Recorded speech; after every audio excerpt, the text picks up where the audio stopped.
Hello everyone. Today Panda Tale would like to introduce you to a story about a shameless sister who likes to steal her younger sister's boyfriend, with such an eccentric personality that it's really frustrating to read. Synopsis: my twin sister married the man of my heart. 1 month after the wedding, my sister seduced me into switching identities. If you agree, you can become Ryan Keen's wife. But I didn't want to. However, my sister wouldn't give up. With just a little scheming, she transformed herself into me, the unmarried second daughter of the Marquis household. And I became Ryan Keen's princess consort. But my sister didn't expect that this game would push her into eternal damnation. Please listen to the story. I sat uneasily in the bridal chamber, waiting for Ryan Chun to return. Originally, the person who should be sitting here was his wife, Sophia Zhao. But because of Sophia's pre-planned scheme, a sleeping drug, a sedan chair, the person brought into the prince's mansion was actually me. When I woke up, my personal maid was nowhere to be seen. In her place was Sophia's maid, Linda, serving me. Linda whispered in my ear, "Second miss, these days you'll temporarily play the role of the princess. Until the first miss gets tired of playing. You better not make a sound. Otherwise, once the truth is discovered, do you think the Marquis household and the imperial palace will believe that the first miss forced you, or that you schemed to switch places with the first miss?" Her threat sent chills down my spine. Linda was absolutely not speaking carelessly. Sophia dared to do this because she was certain that I had no way out. Compared to me, our parents would trust and love Sophia more. And the royal family would naturally protect this princess who had been recorded in the imperial registry. I suppressed my emotions and said to Linda, "No matter how much my sister and I look alike, those close to us will eventually recognize her after a long time. Does she think Ryan Keen is blind?" Linda snorted coldly. "You don't need to worry about that." Princess, hearing that title, I suddenly startled. I had once dreamed of becoming Ryan Keen's princess. Now it had become reality. But I was wearing Sophia's identity. An identity I desperately wanted but couldn't reach. Now something Sophia could bestow at will after growing tired of it. My sister Sophia was an extremely capricious person. Whatever she wanted, she had to have immediately, but she loved novelty. Anything in her grasp would soon lose its appeal, then be discarded. Our parents spoiled her completely. When she wanted to learn a fine instrument and insisted on lessons, our parents found one of the most famous music teachers in the capital to teach her. But in less than 2 months, she lost interest. The music teacher was about to leave when I begged him if he could stay and teach me a little. He agreed, but Sophia hated the instrument disturbing her. So from then on, no instrument sounds were heard in the mansion. Later, when I came of age, the court arranged my marriage to Prince Ryan Keen. When I heard the news, I couldn't sleep for 2 days. Every time I closed or opened my eyes, I couldn't hide my joy. Heaven had mercy, I could marry the man of my heart. But soon the imperial edict was changed. The bride changed from me to Sophia. It turned out Sophia said she also wanted to marry Ryan Keen. So our parents went to the palace to report that the second daughter, Spring Zhao, had fallen ill from falling in water and couldn't recover in time for the wedding. The marriage could be replaced by the eldest daughter, Sophia. The royal family approved. Everyone was overjoyed, except me. But now they had only been married for a month, and Sophia was already bored. Her interest in learning music had lasted longer than this. As I was thinking, the door suddenly opened. I startled and immediately lowered my head, afraid of being exposed. I carefully looked up and gasped. Ryan Keen sat in a wheelchair being pushed in by someone. A black silk band covered his eyes, his complexion pale and cold. What had happened to Ryan Keen's eyes? When did this happen? Yet no news had leaked out. I looked toward Linda. Her expression was calm, showing no surprise at all. Then I understood everything. Sophia always pursued the best. How could she endure facing a disabled husband every day? So switching identities with me was her best choice. She could both experience being a princess with glory, and return to being the Marquis's second daughter to continue seeking a good marriage. What a perfect plan, only who knew how long it could remain perfect.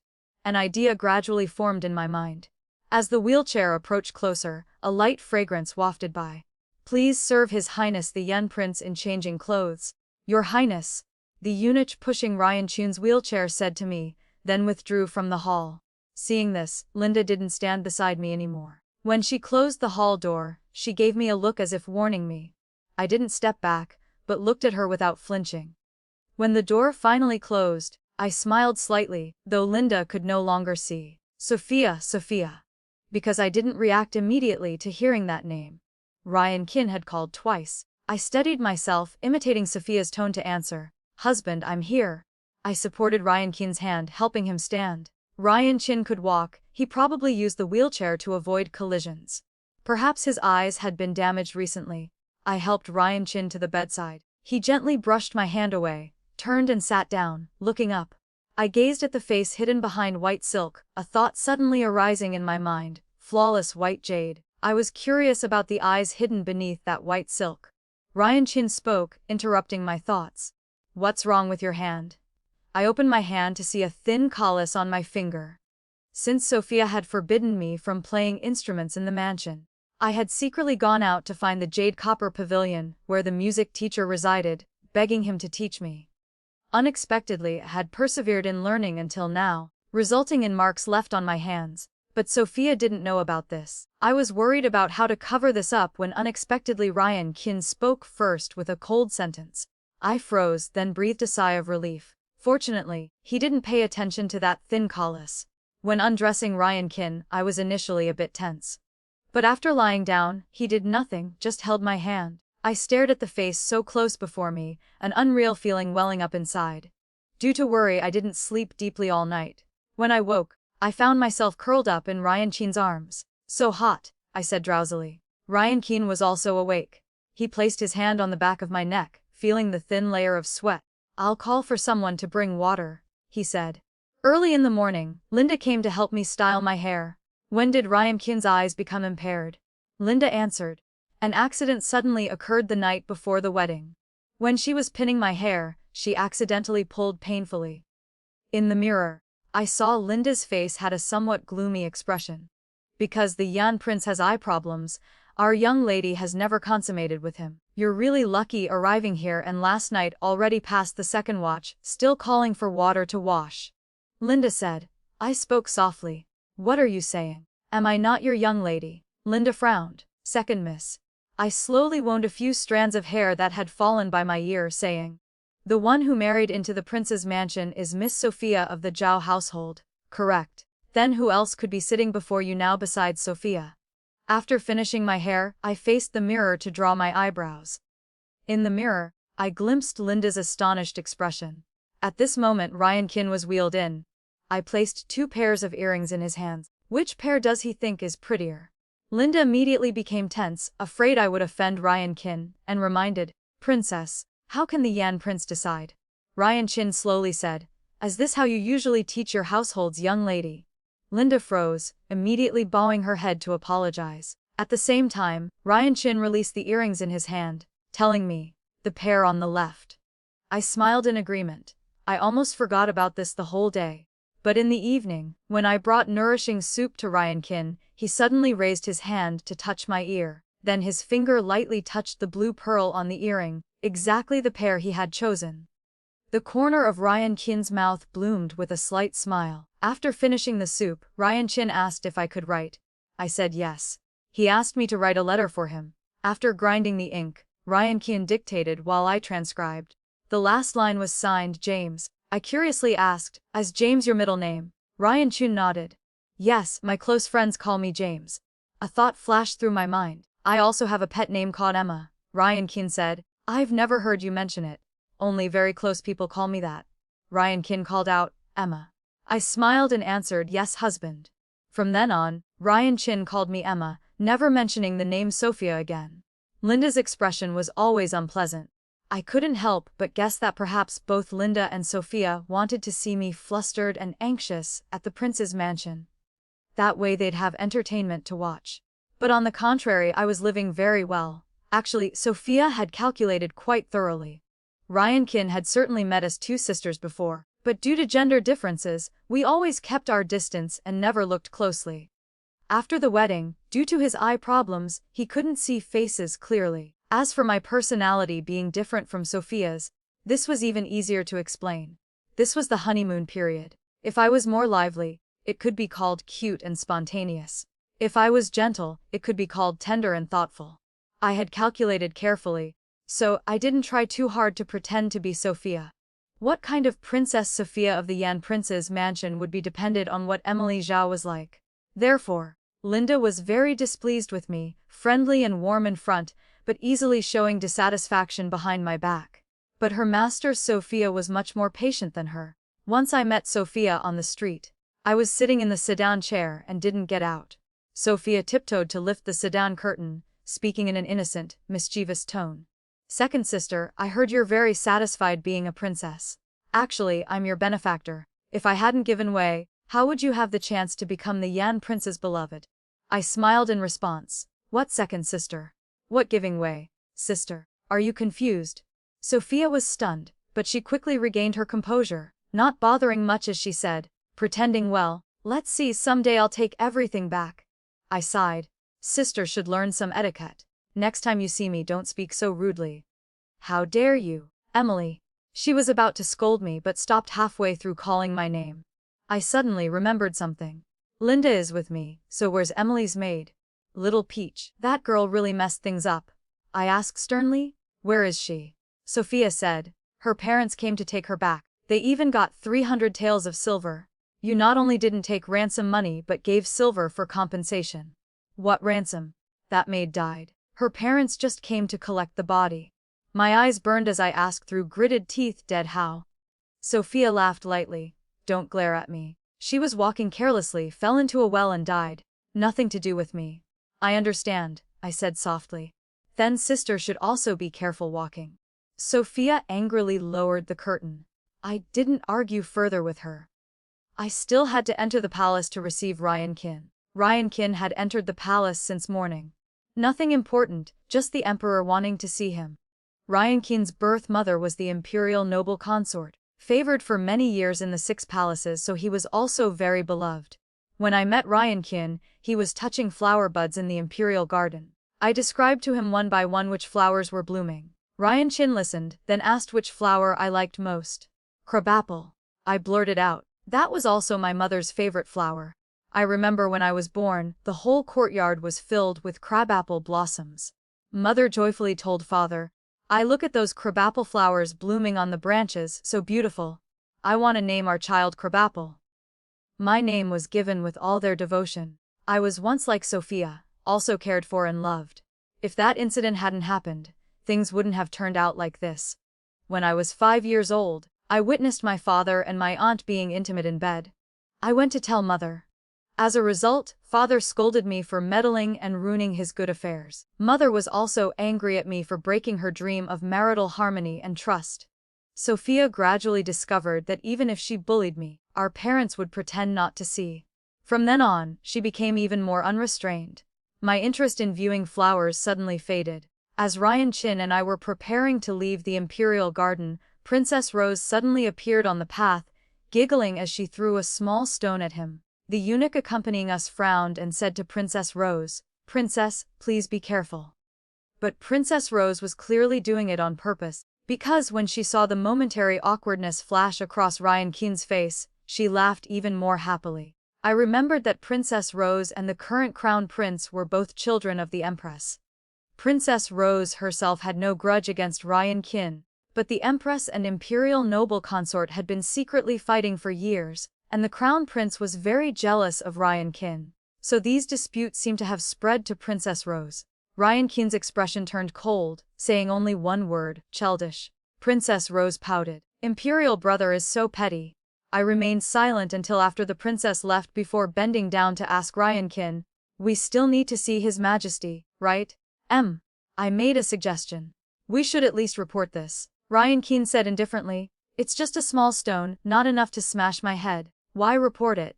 Apply some pink powder on your hand to fake an injury from being hit. Ryan Qin was a bit surprised, saying you're quite experienced. I shook my head, almost letting something slip. This small scheme wasn't Sophia's style. She was pampered and didn't need to fight for pity and attention like I did. I changed my words. I was just thinking this idea isn't good. Really unnecessary. Ryan Qin gently said, I'm used to dealing with poison. Not long after, I heard that Princess Rose fell ill. She even cried to the emperor, but the emperor said Ryan Qin was seriously ill and not recovered. Moreover, had an honest temperament and couldn't do improper things. Hearing this, I couldn't stop laughing. I turned my head and saw, outside the window in the courtyard, a crabapple tree had suddenly appeared. Linda told me the crabapple tree was planted on Ryan Keane's orders. When she said this, her tone was as gentle as usual, without the dissatisfaction of other times. Later, Linda continued, last night someone from the palace came to the Marquis's household. The intention was to arrange a marriage between the second daughter Emily and the crown prince. The second daughter Emily was actually Sophia now, so Sophia wanted to become mistress of the Eastern Palace. No wonder Linda was so triumphant today. Soon Sophia had to enter the palace to meet the Empress Dowager and Empress. She specifically requested I, her sister, accompany her. On the way, Sophia softly said to me, "Sister is really blessed. First betrothed to the Yan Prince, now chosen as the Crown Prince's consort." When Sophia finished speaking, I suddenly remembered a small incident. When I was already the Yan Prince's princess, I once met the Crown Prince alone in the palace. He and I exchanged a few words about winter plum blossoms this year, but I always held a jade fan covering half my face, refusing to fully reveal myself. When I was about to leave, the Crown Prince pressed to ask about my identity. "This humble woman is Emily." I answered lightly, then turned and ran. I was Emily, that wasn't wrong. But if the Crown Prince really went looking, the person he'd meet would be Sophia. I looked at Sophia beside me, smiling as I said, "Sister was willing to give up the position of Yan Prince's princess to me. If someday I want to take back this Crown Princess position." Sophia's expression immediately turned cold. "Don't daydream. Just joking. Yet look how tense sister is." Sophia remained unhappy the whole way, not speaking another word to me. I took this opportunity to think about Ryan Keane, wondering if he had returned yet. This morning we entered the palace together, but I followed Sophia to the inner palace while he went to the Hall of Mental Cultivation. Thinking of this, I suddenly realized I had gotten lost from Sophia. I was about to turn back to look when Princess Rose caught sight of me. She pulled me aside to chat for a while. I originally had some ill feelings toward Princess Rose and was looking for an excuse to leave. But just as I was about to speak, Princess Rose laughed lightly and said, "You want to go back to find Imperial Brother?" "That's right," Princess Rose slowly said. "Imperial Brother is probably sleeping at Clear Cool Pond right now." I asked, "How does Princess know what the Yan Prince is doing?" Princess Rose laughed again. "Ask a few people and you'll know. Besides, you don't need to worry, the Yan Prince won't see you return and be anxious, because in his heart, you've already returned."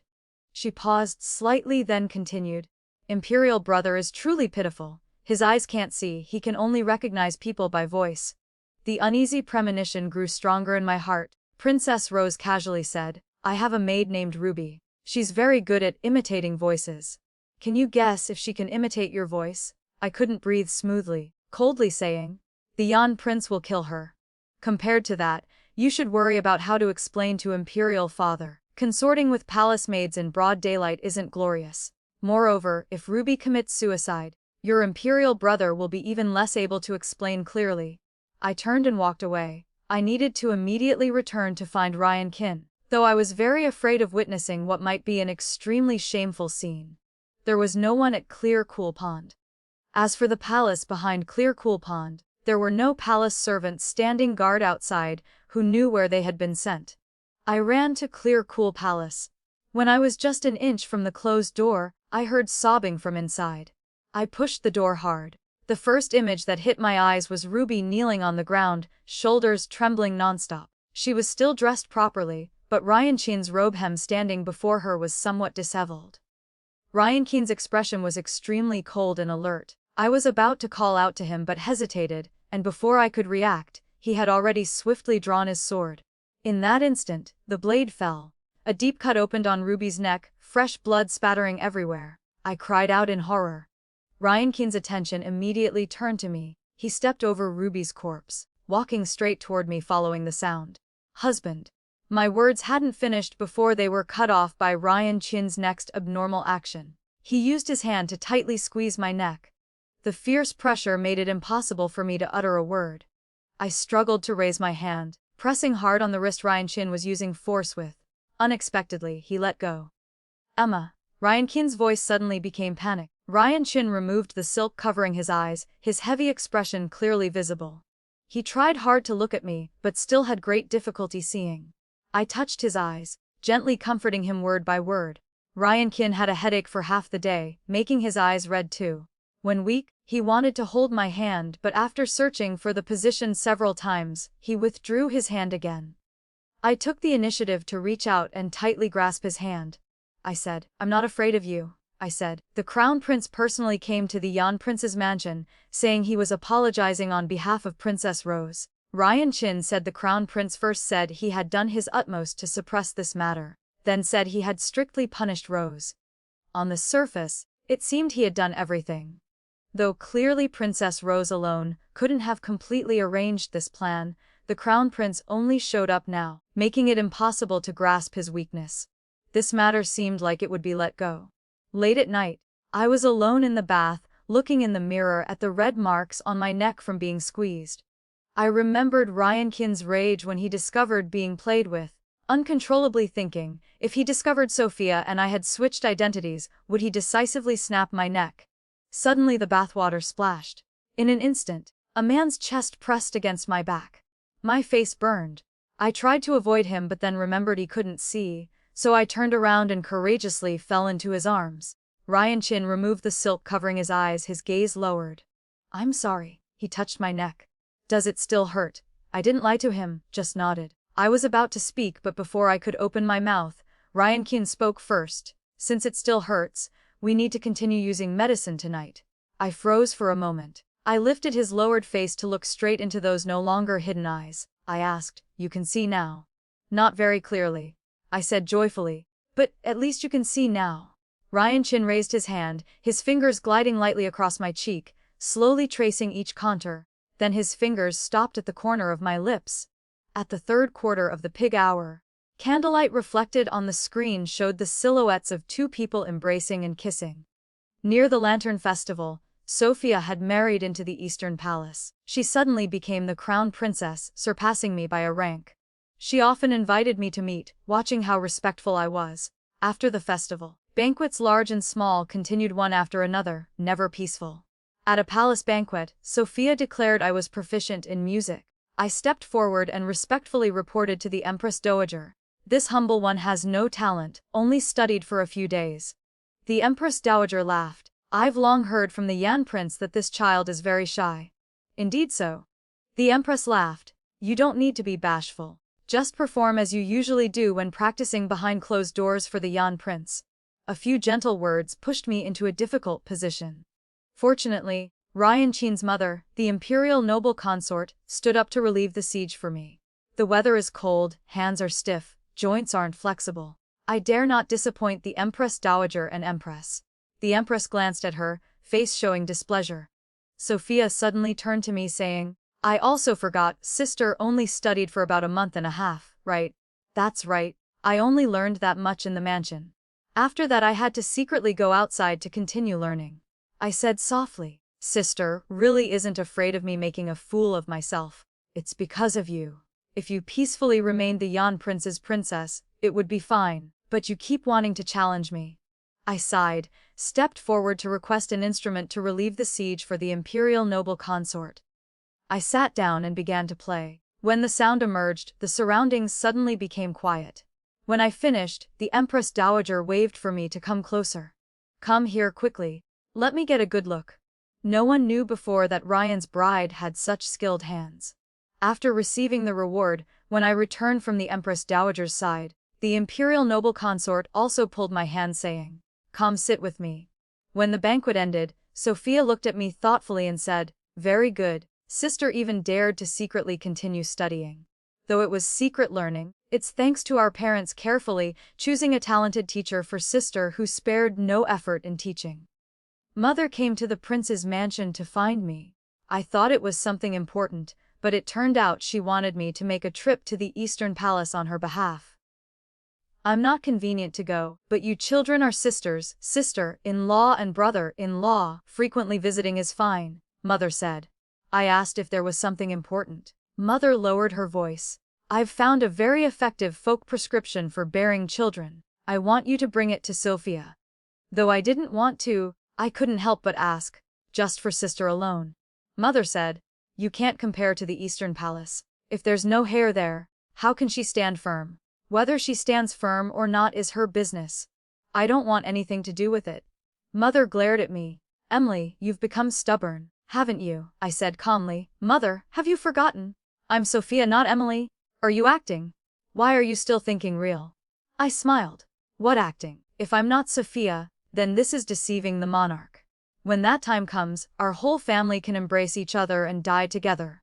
Emily, your words are becoming more and more disrespectful. I laughed even louder. I am Sophia. How absurd. Mother was extremely angry and threw a fan at me. But faster than that fan was a hand that suddenly appeared before me. After a swift movement, the fan was caught tightly. I then realized it was Ryan Qin who had arrived. Mother-in-law, be careful, Ryan Qin said coldly. Mother awkwardly apologized, saying her hand slipped. Seeing Mother's appearance, I still decided to enter the Eastern Palace. The palace servant leading the way for me said the crown princess was inside, then they stopped outside the door. When I entered and saw that scene, I couldn't help but gasp. The crown prince was sitting on the floor, clothes disheveled, drunk with two people in his arms. Beside the screen, one person had collapsed in a small pool in the middle of the room, and there was another person. All were women wearing thin clothing. The crown prince suddenly woke up, opened his eyes, his gaze stopping on me. Then he quickly stood up, walked over and hugged me tightly. Emily, he called lazily. I am Emily. She's not here? The crown prince frowned, trying to look more carefully. He looked at me for a long time, then said, You are Emily. I slowly said word by word, I am the Yan prince's princess. The crown prince startled, immediately releasing me. He pointed toward the side hall. The crown princess is probably over there. I walked lightly toward the side hall. I saw Sophia sitting on the ground, clothes neat. Hearing footsteps, Sophia looked up. What are you doing here? I handed over the prescription. Mother is worried about you. Sophia only glanced at the prescription a few, then tore it up. She angrily said to me, Do you see? He dares to openly bring people into my palace to play around. This is my place. The place he said was specially built for me when I married in. I looked at the red mark on her face, silent for a moment. Sophia suddenly raised her hand to cover her face, losing control as she said, Switch back, Emily, let's switch back. The Yan prince's eyes have recovered, I slowly said. Now he's memorized my image deeply. Sister, you're talking nonsense. Clearly you and I are no different. Not so. I touched my nose bridge. Hair is different. Hair also has slight differences. I pointed to the corner of my eye. When young, I had stood before the mirror countless times wanting to see where exactly Sophia and I differed. Why did our parents love her more? Sometimes I even tried to massage those small differences, thinking that way I could become exactly like Sophia.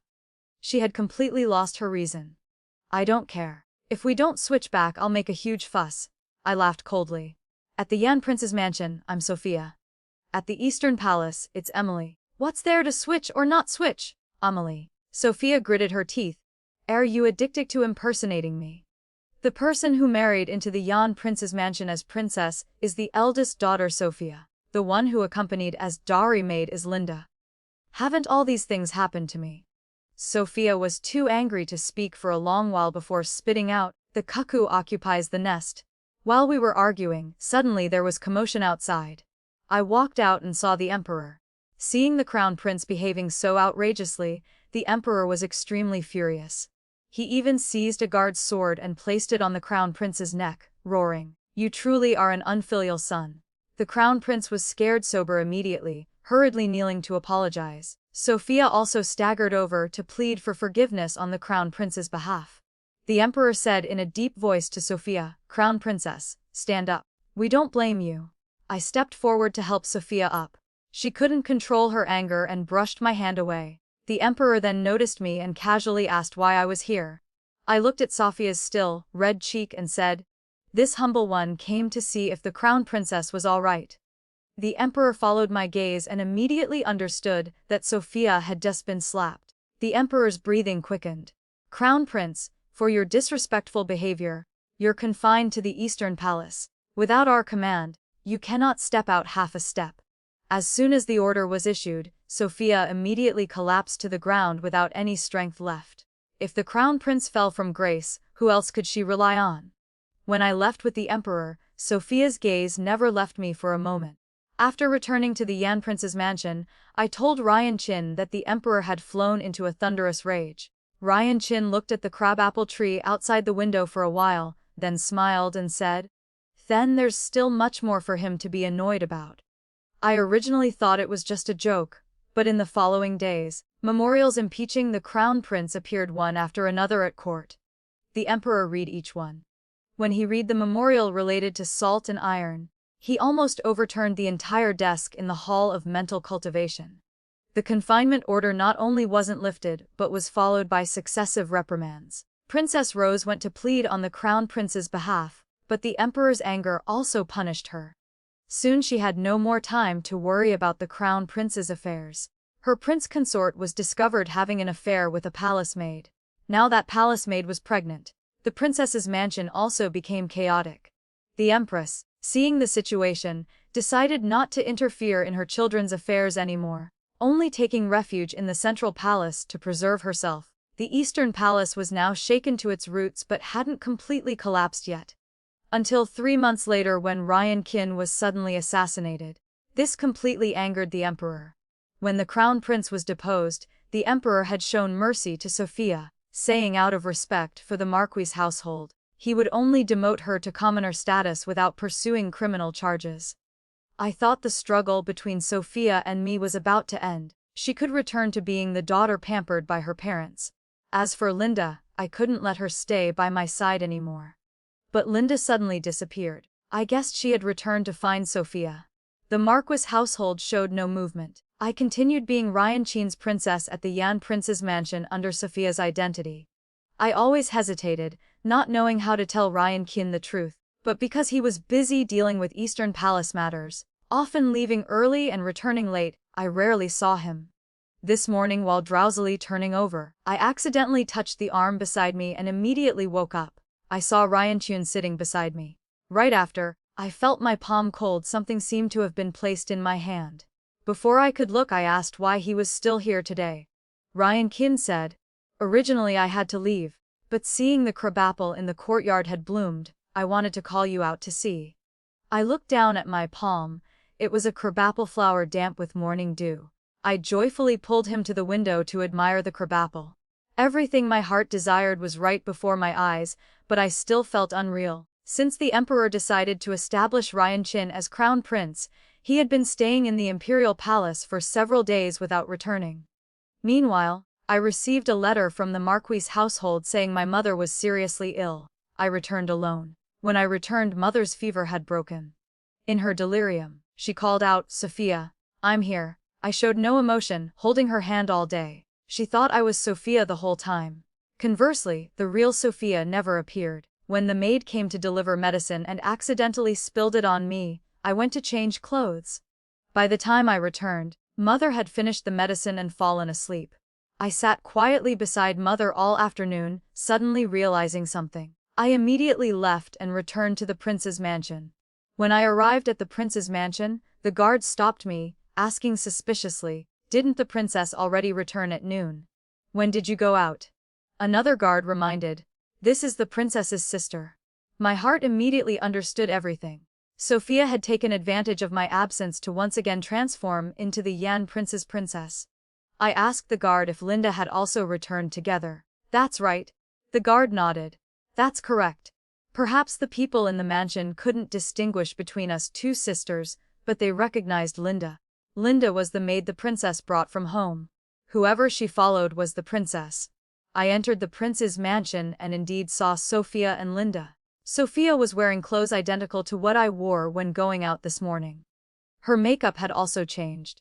The inherent differences between her and me had all been deliberately redrawn. Initially she didn't notice me, as she was bowing her head playing the zither. My music teacher was kneeling beside her teaching. Sophia wasn't learning to play for no reason, she was deliberately trying to become me. Linda saw me and loudly scolded, "Why didn't you announce yourself before daring to enter?" Hearing this, Sophia looked up, smiling as she said, "Sister, you've come." She then scolded Linda, "Open your eyes wide and look who this is. When my sister comes to visit me, Why would she need to announce herself? Linda continuously apologized. I calmly said to Sophia, learn if you want, but sister should at least give the teacher a chair. I see he doesn't teach me as dedicatedly as he teaches sister, so let him kneel. I said sternly, Sophia Zhao, let him stand up. Sophia squeezed hard, a zither string immediately snapped. Then she told Linda Lin to get a chair. The teacher said softly, I'll go get a new zither. He stood up. When passing by me, he slightly raised his head to greet me. I left without saying a word. On the way, I picked up a stone. The corners of my eyes and lips were all scratched, my face dirty. I ran into my parents' arms in this miserable state. Sophia. Sophia. Father looked at me hesitantly. How did you end up like this? It's me, I'm Sophia. I cried while saying, Father, Mother, save me. Emily won't return the princess position to me. She even drove me out and let the guards beat me. My parents looked at me with harlequin. Emily, how could you do this? I cried nonstop. Mother quickly comforted me. Father immediately sent people to the prince's mansion to bring Emily back. The person brought back after half an hour. Sophia had just alighted from the sedan when father scolded her thoroughly. Sophia, your sister, remembering that you liked the Yan prince, gave up the princess position to you for a time. Yet now you won't return her status anymore. Sophia was stunned. Before she could react, she pointed at me sobbing in mother's arms. Everyone listened to her nonsense. I'm Sophia, she's Emily. Mother hugged me tightly, saying to her, stop pretending. This time Sophia truly couldn't explain. Parents, please look carefully, I'm Sophia. At this moment, Linda brought the music teacher over, hurriedly saying, Master, Madam, please don't just listen to Miss Emily. You should hear from others too. Linda asked the teacher, were you just teaching Miss Sophia? The truth is many years ago the Marquis specially invited me to teach Miss Sophia. The teacher pointed at me. After entering the mansion, the one I taught was her. He paused. But today the one who invited me to the mansion was the princess. The teacher had been invited many years ago to teach Sophia, but afterward he only taught me. This wasn't wrong. The one who just invited him to the mansion was the princess. This was also correct. Sophia also heard the truth. She looked at the teacher in shock, saying, you're also siding with Emily. Nuff. Father completely lost his temper. He pointed at Sophia and said, if I had known earlier that you, Emily, were so stubborn, I would rather send you back to the countryside to cultivate your temperament than let you stay here causing trouble. Father, I'm not her. Before she could finish, Sophia was already restrained by several wet nurses. Sophia was stuffed into a carriage when Ryan Kin arrived. When he saw the scene before him, he frowned. Why such chaos? Father apologized. My younger daughter Emily suddenly went mad wanting to attack the princess, so she's been tied up in the carriage to be sent away. Watching the carriage leave, Ryan Kin suddenly asked, how many daughters does the Zhou family have? 2. Father hesitated. Just one? That's the princess. Ryan Kin nodded. I understand. He walked straight to me. So Durfel, I said. I asked, why did you come here? Emma, I came to take you home. Hearing him call Emma, my parents startled looking at me. Before they could react, their lips trembled, unable to speak. They wanted to step forward to chase after the carriage, but because Ryan Kin was here, they could only watch helplessly as the carriage carrying Sophia left further and further away. Ryan Kin was applying medicine to my face. I looked at him and slowly said, I am Emily, not Sophia. Ryan Kin paused his hand, then brushed the loose hair behind my ear, his voice gentle. Emily practiced zither for years, so her fingers have calluses, but Sophia doesn't. I was shocked. You knew. From the first night when you gave me your hand. That's right. You also knew I could play the zither. Ryan Kin left and returned with a zither in hand. He said your old zither had its strings broken by Sophia, so he's giving you a new one. I asked in amazement. You also know the teacher. Ryan Kin smiled. Don't you really remember me? Reminded by him, fragmented memories from the past suddenly connected. At the Jade Copper Pavilion, the teacher and I were studying a new musical score. Some passages even the teacher found somewhat difficult to handle. I'll ask James. He said several times like that. I curiously asked who James was. The teacher smiled gently. A young master who also often comes here. He's currently in the room next door. Want to meet him? Afraid of strangers, I shook my head saying I didn't want to. No problem. The teacher said confidently looking at me. You'll definitely meet later. You'll certainly meet. Epilogue: everyone in the capital said that when it came to zither playing technique, if I claimed second place, no one would dare claim first. Actually, that wasn't true. Above me there was still James. Both James and the Zhao family's second daughter were regular visitors to the Jade Copper Pavilion. James, sometimes busy with court affairs, might not visit for a long time. Each time he had free time to visit, his first question to me was always, "Is she here?" If I shook my head, James would carry a gaze full of regret. Less than 2 years later, James told me he was about to marry the Zhao family's second daughter. I was very happy, saying that was good news. But right before the wedding day, the Zhao family's second daughter fell into the water. James jumped in to save her. When they reached shore, the Zhao family's second daughter was still unconscious. James's eyes could no longer see. The imperial physician said his eyes were contaminated in the water. When they would recover couldn't be determined. The Zhao family's second daughter didn't know this, and James didn't let me tell her. So she always thought I was the one who saved her. But I wasn't such a kind person. I even thought James was too kind-hearted, hastily jumping into water to save someone, resulting in becoming blind. Not to mention playing the zither, even his future as a prince was about to be ruined. When James appeared again, he was sitting in a wheelchair with silk covering his eyes, looking weak and haggard. I asked if he regretted it. He said he did regretted not realizing sooner to prevent the marriage switch. James struggled for a long time, unable to figure out how to turn the situation around, but Sophia inadvertently helped him. When James recounted this to me, he said pretending not to know was truly exhausting, but the corners of his mouth still bloomed with a smile. I heard that since being sent back to the countryside estate, Sophia had gone mad, talking nonsense all day about her identity being stolen. When James mentioned this, he said it wasn't his doing. I knew that because I was the one who made her kneel to teach me zither, that didn't matter. But she broke my zither strings. That zither was one I had traveled from south to north seeking rare materials to make. There was only one in the world. I had given it to the Zhao family's second daughter. After the zither was destroyed, I applied poison to the new zither, then watched with my own eyes as she reached for pastries to eat. The dosage wasn't much, not life-threatening, just that after stimulation, a person would easily become confused and delirious. Both James and the Zhao family's second daughter preferred the name Emily, so they made corrections in the royal genealogy. From then on, the genealogy only had the name Emily, no more Sophia. The one who married as the Yan prince's princess, later the crown princess, even the empress from beginning to end was always Emily. Emily, meaning spring crabapple flowers, sounds so pleasant. Moreover, James also loved crabapple flowers most. One spring night when the wind blew, all the flowers bloomed. James was drinking with me at the Jade Copper Pavilion. When he discovered the flowers blooming, he hurriedly wanted to leave. The whole garden of crabapples must be blooming too. I have to go home. I couldn't keep him. Nor could I understand, viewing flowers here was also viewing, why must he go home? Thank you everyone for listening to this story from Panda Tale channel. Wishing you all a happy, joyful day. Remember to like and subscribe to receive notifications when new videos are released.